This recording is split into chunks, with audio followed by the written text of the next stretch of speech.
Welcome to week 6 and 7. It's now time to start pulling together a lot of information that you've covered in this semester, including what reputable information looks like. We looked at that some in a TED Talk earlier in the semester. You've already selected a PICO question about a social determinant of health that you want to work on. Also, in some of your other courses, including I believe 4100, you've learned a little bit more about how to search for reputable information in the university's online library. If you're not as familiar with how to do that, please reach out to your professors and let them know, and we can give you some great tips and tricks and people to contact to find more information. So now it's time to really start putting the evidence-based practice into place. You have the foundations, and we've looked at a practice. That's what your intervention that you've selected is a practice that may be worth putting into place, or you may do the search and find out that there's no evidence that supports it.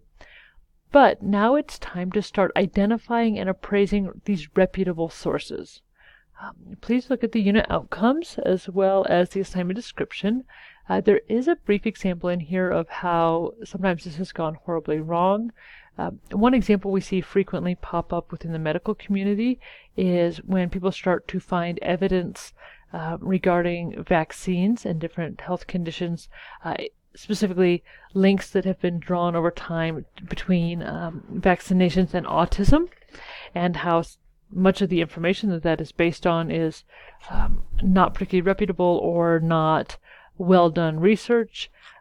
So if you look at this, here are a couple of examples, also for your own nursing knowledge, as this is a topic that comes up and kind of circles around through the media as well as social media on a somewhat regular basis.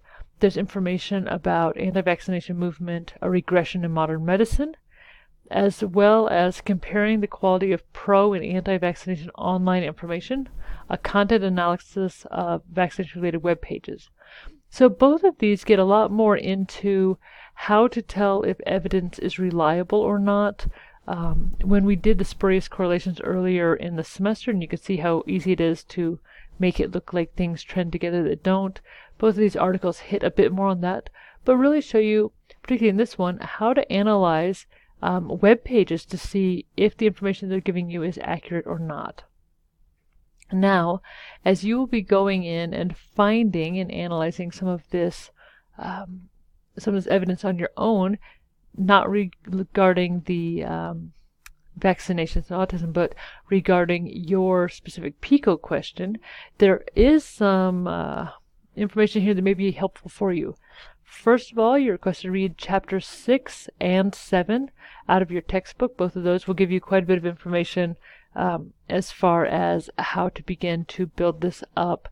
You will be turning in an evidence appraisal table, and I'll show you that here in a minute, but the information you need to build that will come from chapters 6 and 7, as well as here's some optional articles in here. The articles that are written are very brief, and they are written in very simple and straightforward language, and specifically show step by step how to kind of create these tables and how to pick out what's reputable and what's not. Because if a source of information that you have found is not reputable, then it will not be counted in this course. And so please go through and, like I said, glance at this, see what's reputable. You're going to be looking at peer-reviewed journal articles, reputable websites, expert feedback, and all of that will come together into one document that you will be submitting. Again, it's called the Evidence Appraisal Table. Now, as you're looking for your sources of evidence, you need to be very aware of what you are finding. You need to have at least 10 reputable sources of evidence in order to receive the full points and move forward in this course. At least 5 of those need to be peer-reviewed journal articles. What we're really looking for is these research studies. So out of the 10, at least 5 of those need to be from peer-reviewed journal articles. There's a way when you do searches in different scholarly databases, including looking at our school library, there's ways to go in and be able to select that you only want to see the ones that are peer-reviewed. Again, reading the content in your book will help you to identify those. Earlier, we talked about quantitative versus qualitative studies earlier in the semester. So you need to make sure at least one of those is a quantitative primary research study. That means that the authors actually went in and did their own quantitative research. At least one needs to be qualitative primary research study. So the authors went in and did their own qualitative research. And at least one needs to be interdisciplinary. So the example earlier in as far as the PICO question, when we looked at the walking school bus, some of the articles on that intervention may actually come from educational journals. So we are an interdisciplinary profession. We work closely with a wide variety of disciplines. At least one article does need to come from outside of nursing. You need to include one current data set less than 5 years old. Here are some that you can choose from. Within those, it's not enough just to say, yep, here's a data set, especially as we've given you a list, but to make sure you identify the information within that data set that ties back to your PICO question, to your social determinant of health. You need to have at least one reputable website. These tend to end in .edu, .gov, or .org. You need to have at least one communication with an expert related to an aspect of your PICO question. So again, going back to that walking school bus, a school principal may be an excellent person to communicate with. That would be an expert related to an aspect of that PICO question. So when you make sure you meet each of these criteria, the overall total you need to have is at least 10 reputable sources of evidence. And so you're going to put those into, here's the link to the evidence appraisal table, but I'm going to pull this up. This is a Word document that you will be filling in. For your peer-reviewed journal articles, you will be entering those into these spots. If you have more than 5, you can easily come here, press tab, and you can add as many as you need according to how many articles you had. For each one, you will include a citation first. A citation is not the same thing as a reference.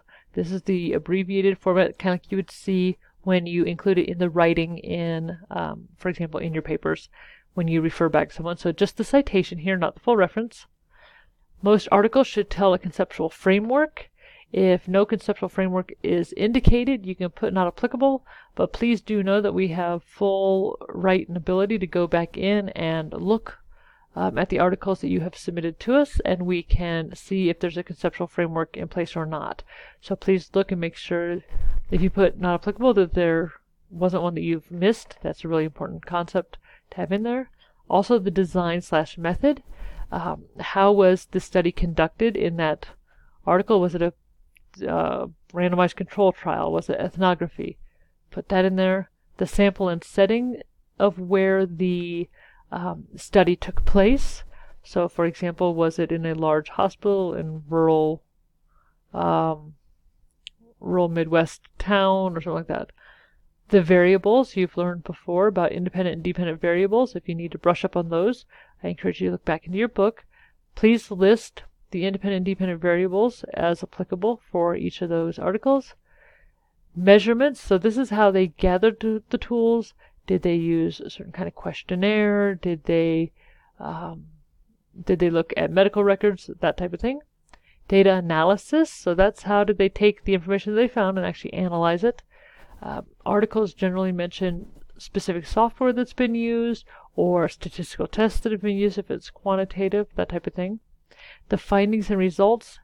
That is the findings and results that were included in the article. What was their final result? All of the columns up through findings and results should come directly from your article. This last one, implications to social determinants of health and nursing, that, if it's not specifically stated in the article, can be done in your own words. And so you need to make sure this grid is completely filled out for each peer-reviewed journal article. There's quite a bit more information in your book and those optional readings about how to do that if you're still not clear. For your data set or data sets, you need to make sure you place a citation and then answer each of these questions. Do not turn this into a paragraph format. Just under each question, put the answer. If you use more than one data set, then what you'll do is you'll just copy this and you will place it. Oh, well, just one second. I apparently did not actually copy. So you will copy. take out the YouTube, that's one of these lovely videos that you're watching, and paste. And then you can put your next data set there. Please don't just put multiple data sets across the top and then try to answer the questions. It gets really complex. So as often as you need to, make sure that you repeat it for each source that you're using. Same with websites. If you use more than one website, make sure each one has a separate spot and answer the questions underneath. And then for your interview or interviews, please answer the following questions that are listed. Now at the very end, that's where your references will come. So this isn't the short little citations. At this point, you'll be making a full reference page for all the sources that you used. And when you make that, remember that this goes in alphabetical order by reference. You don't ever scramble the order of the author's names within a single article. That first spot is reserved for the person who did the most work on the article. But as you look at each article and as you look at each reference, based on the first letter of the last name of the first author, that's the letter you use, and then you'll put these in alphabetical order accordingly.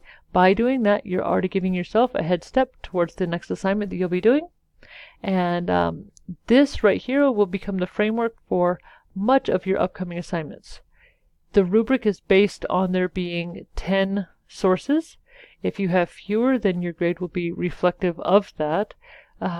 Also, if any of the sources that you put are not reputable, then they will not count and you will not receive full points for that source. So if you have any questions, please reach out.